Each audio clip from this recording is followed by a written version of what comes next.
사랑하고 축복합니다. 오늘은 지난 반년을 은혜로 인도하신 하나님 아버지께 감사하는 맥주 감사 주일입니다. 또한 가장 사랑하는 가족, 친구, 이웃을 초청하여 함께 예배하는 한영혼 초청 주일이기도 합니다. 오늘 초청받아 오신 귀한 분들 복인 줄 믿습니다. 하나님께서 감사함으로 또 사랑함으로 매주 예배하시는 여러분도 복인 줄 믿습니다.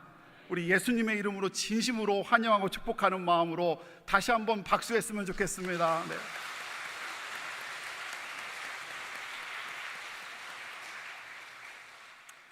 지난주 부흥회 하면서 제가 하나 배웠어요. 하나님 살아 계십니다. 이러면 되더라고요. 오늘부터 하나님의 물음에 답하라 라는 주제로 새로운 시리즈 설교를 시작하려고 합니다. 그리고 오늘은요, 본론으로 들어가는 것이 아니라 개의요에 해당하는 말씀이에요. 여러분도 성경을 다 읽어보셨겠지만 성경을 읽다 보면 하나님의 질문들이 참 많이 등장하고 있다는 것을 알게 됩니다. 창세기 3장에 제일 먼저 내가 어디 있느냐, 또 창세기 4장에 내 아우가 어디 있느냐, 또 창세기 32장에 내 이름은 무엇이냐, 또 출애굽기 4장은 내 손이 있는 것은 무엇이냐, 민수기 11장에는 여호와의 손이 짧아졌느냐. 이렇게 하나님은요, 우리에게, 우리 인생에게 묻고 또 묻기를 반복하고 계속하고 계시다라는 것을 우리가 알게 됩니다. 이 질문을 대하면서 질문 하나가 생겼어요. 이상한가요? 질문하다가 질문이 생겼다는 말. 어떤 질문이냐? 하나님은 왜 이렇게 질문하실까? 여러분, 우리 하나님은요, 전지전능하신 하나님이시잖아요. 그러니 모든 것을 말 그대로 아시고 모든 것에 능하신 하나님이시니 마태복음 10장 30절 말씀처럼 우리의 머리털까지도 다 세시는 하나님이시니 분명 몰라서 질문하실 것 아닐 거예요.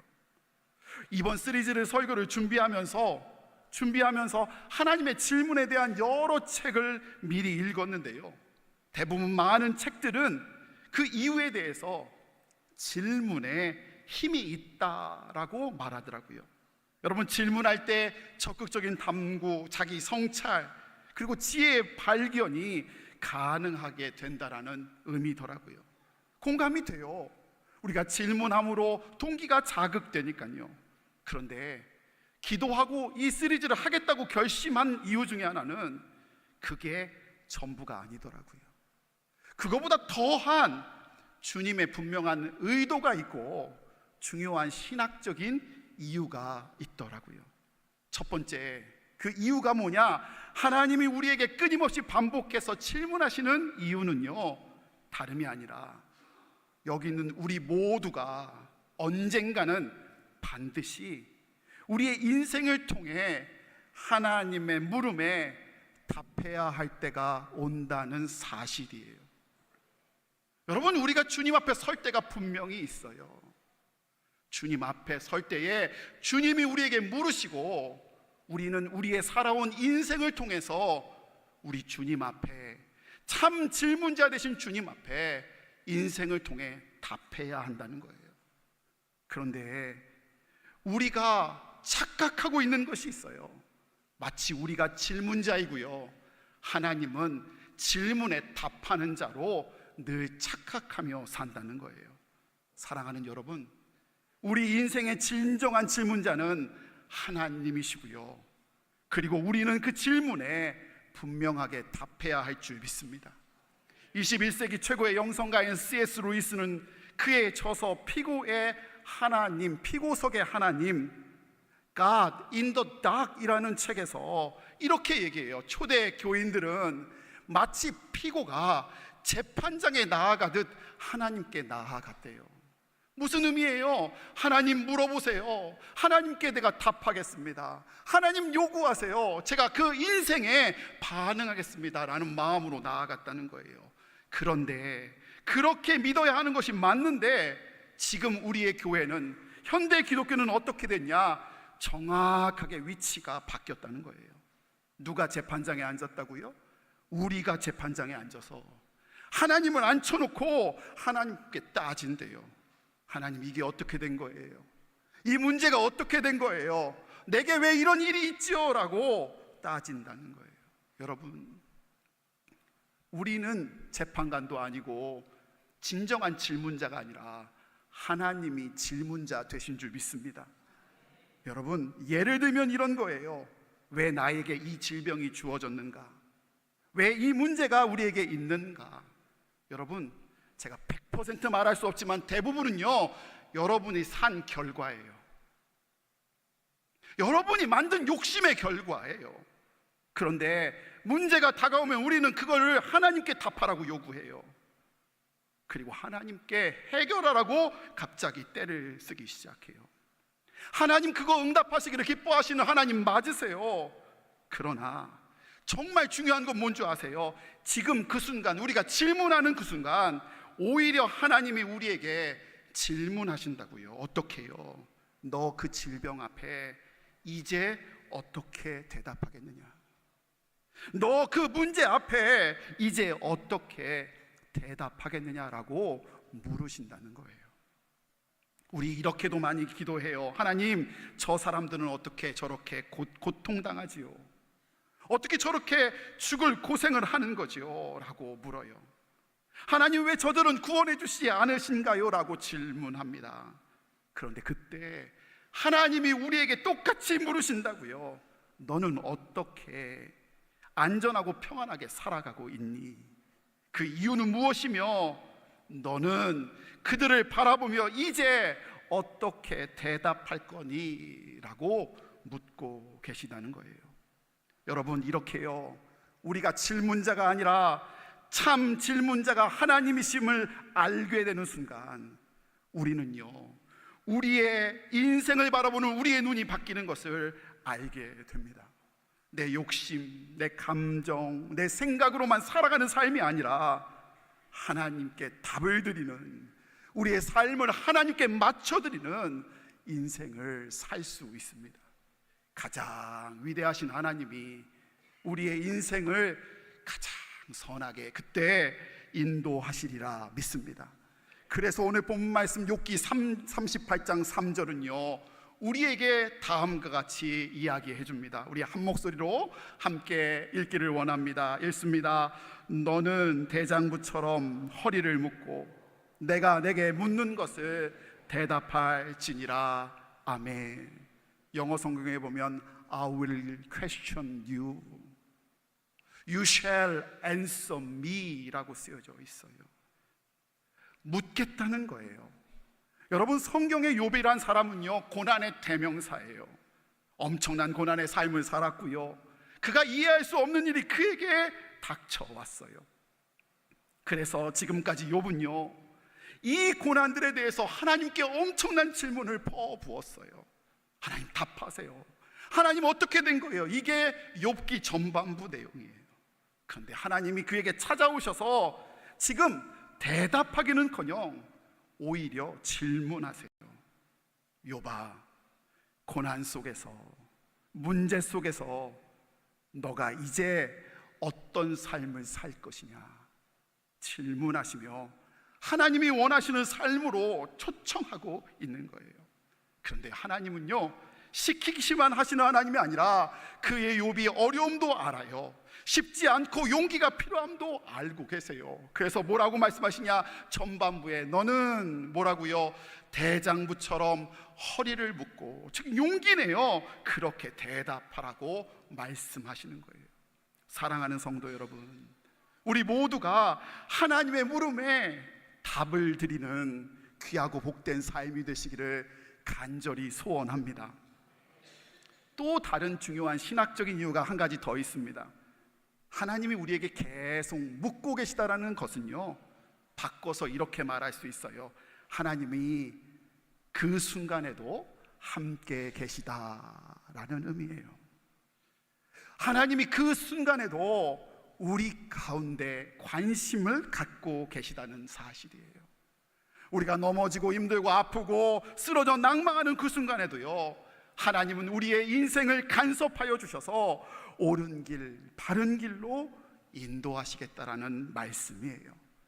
만약 하나님이 우리를 사랑하지 아니하시면 왜 물으셨겠어요? 답을 요구할 이유가 어디 있겠어요? 사랑하는 여러분, 여러분 가운데 하나님의 질문이 오늘 들려진다면요, 하나님이 여러분을 관심하고 있고 사랑하고 있고 또 함께 하시며 인도하시는 줄 믿으시길 바랍니다. 로마서 1장 24절은요, 죄에 대한 가장 하나님의 큰 징계를 말씀하시는데요, 뭐라고 얘기하냐면 정욕대로 더러움에 뭐 한다고요? 내버려 둔대요. 냅둔대요. 즉 관심 없으면 죽도록 망하도록 내버려 둬요. 하지만 사랑하고 관심 있고 진짜 원한다면 참견하며 질문하시는 하나님을 발견하게 되실 줄 믿습니다. 제 얘기를 좀 하려고 해요. 저는 지인의 소개로 2007년 9월 초에 저희 아내를 처음 만났습니다. 이쁜 거 아시죠? 그때는 얼마나 더 이뻤겠어요. 제가 아내가 얼마나 좋았는지 정말 목숨 걸고 쫓아다녔습니다. 여러분, 제가 열심인 건 아시죠? 그때 진짜 열심히 쫓아다녔어요. 그 결과 만난 지 얼마 되지 않아 저의 아내와 저와 저의 아내는 결혼을 약속했습니다. 그게 얼마 만이냐? 30일 만입니다. 일부 때는 안 놀래가지고 내가 놀랬어요. 30일 만에 결혼을 약속했어요. 그런 경우도 있더라고요. 그리고 그날이 돌아왔어요. 그날은 어떤 날이냐? 아내의 부모님께 허락을 받으러 가는 날이 찾아왔어요.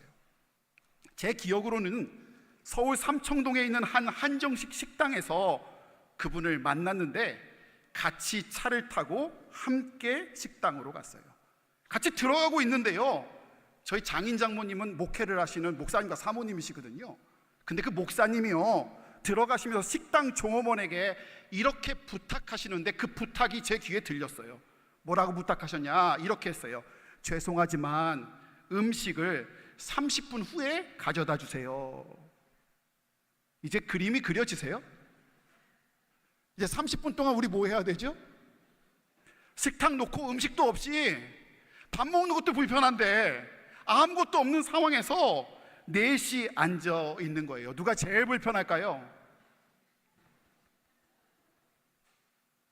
그런데 그때 빈 식탁을 놓고 덩그러니 앉아 있는데요, 아버지가 갑자기 긴장돼 있는 저 앞에서 가져오신 가방에서 시험지 2장을 꺼내셨어요. 그런데 어떻게 꺼내셨냐? 이렇게 보이는 서류 봉투에 가지고 오셨는데 제가 확실히 봤어요. 저는 열려 있는데 그때 임봉돼 있었어요. 임봉돼 있는 서류 봉투를 꺼내서 시험지 2장 프린트된 있는 시험지를 주시며 한 장은 제게, 한 장은 아내에게 주시며 시험을 보게 하셨습니다. 그리고 그 시험 문제를 30분 동안 답하라고 하셨어요. 여러분, 여러분의 담임 목사는요, 지필고사 보고서 결혼한 사람이에요.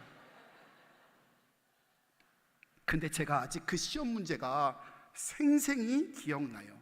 소개해 드릴게요. 혹시 지금 아직 자녀를 결혼 안 시킨 분들이 써먹을까 봐 제가 걱정은 되는데, 1번 이렇게 쓰여져 있어요. 지난 시간 기억나는 기도 제목 10가지. 2번 현재 개인과 교회의 기도 제목 10가지. 3번 향후 10년 개인과 목회의 기도 제목 10가지를 쓰라고 하셨어요. 그리고 놀라운 건요, A4 용지가 아니라 B4 진짜 시험지 사이즈였어요. 여러분, 그런데요, 이게 좀 공평하지가 않아요. 저랑 같이 시험 보는 수험생이 분명히 있는데요, 이쪽 수험생은 무지무지 편해 보여요. 출제자랑 같은 집에 살고 있어서 그런지 건성건성 쓰기 시작해요. 어떤 거는 단답형으로 쓰고 훅 넘어가기도 하고요. 키득키득 웃으면서 막 써요. 그런데 저는 아니잖아요. 어떻게 해야 돼요? 최선을 다해 엄청 떨며, 지금 생각하면 왜 그랬는지 기억이 안 날 정도로 제가 30분 동안 무릎 꿇고 시험 봤어요. 팔이 아프게 칸을 다 채워 시험지를 제출했을 때, 시험지를 받으시며 아버지, 우리 장인 어른께서 제게 이렇게 말씀하셨어요. 뭐라고 하셨냐? 지원아, 축하하고 진심으로 환영한다. 나는 너가, 그리고 너의 기도 제목이 궁금했단다. 이제 이 기도 제목은 아버지인 내 것이고, 그리고 네 손에 들린 내가 쓰던 만년필은 내 아들인 네 것이다 라고 말씀하셨어요. 요즘도 주일 저녁 예배를 끝나고 저녁을 먹으며 부모님께 전화를 하면 저 질문은 계속돼요. 장 목사, 밥은 먹고 다녀? 장 목사, 잠은 자? 장 목사, 교회 바쁜데 목회 열심히 하는데 건강은 괜찮아? 그리고 건축은 잘 돼가고 있는 거야? 라고 물으세요. 저는요, 우리 하나님도 마찬가지라고 믿으세요. 우리가 기도하고 하나님을 간구할 때마다 하나님은 우리에게 물으세요. 지금 너 어디 있냐고, 왜 그렇게 마음 쓰고 있냐고, 왜 이렇게 숨죽이며 힘들어하냐고 또 묻고 계시는 것이 우리 주님이세요. 여러분, 제가 믿고 확실한 신학적인 두 번째 이유는요, 질문하는 건요, 하나님이 우리 인생 가운데 끊임없이 질문하시는 건 하나님의 사랑이에요. 하나님의 관심이시고요, 하나님이 우리 같은 보잘것없는 인생 가운데 간섭하심이고요, 우리를 가장 선하게 쓰시기 위하여 인도함이세요. 관심이 없고 사랑이 없고 관계가 필요 없다면 질문 역시 없을 거예요. 사랑하는 제지중앙의 성도 여러분, 성경 속 하나님께 질문받은 사람들은요, 찾아보니 하나같이 소망을 잃은 사람들이었어요. 힘들고 지쳐서 낭망하고 쓰러져 있던 사람들이었어요. 그래서 세상의 사람들의 눈에는요, 주목받지 못한 아웃사이더였어요. 그런데요, 그 순간에 하나님이 그들 가운데 계시더라고요. 떠나지 않으셨어요. 그래서 주님은 그들 곁에 살아계시며 제 마음에 찾아오듯 그들에게 사랑으로 질문하셨어요. 질문하심으로 힘을 주셨고요, 질문하심으로 낭망한 가운데 세워주셨으며, 질문하심으로 새 힘을 그때그때 허락해 주셨어요. 하나님의 물음에 답하라. 이제 새 설교 시리즈를 시작합니다. 기대되시지요? 하나님의 물음에 답하며 나아갈 때 우리를 가장 사랑하시는 하나님이 우리로 가장 옳은 길, 회복의 길, 힘주시는 길, 바로 주님의 그 길로 가장 선하게 인도해 주실 줄 믿습니다. 우리 이 시간에 함께 고백하며 결단하며 찬양하며 나아가길 원합니다.